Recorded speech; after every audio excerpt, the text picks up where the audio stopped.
ඔයා හදන ඉලක්ක ඔයාට ඔයාගේ සීමාවන් තල්ලු කරන්නත් ඕනේ.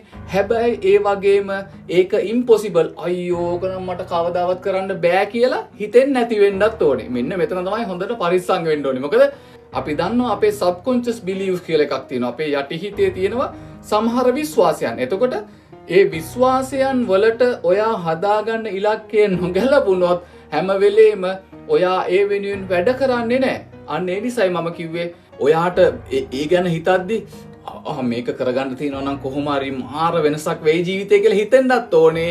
හැබැයි ඔයාට ඒක මතක් වෙද්දි ඕක නම් මට කරන්න තියා අපේ ලංකාවේ කාටවත් කරන්න බෑ කියලා හිතන ඉලක්කයක් නොවෙන්නත් ඕනේ.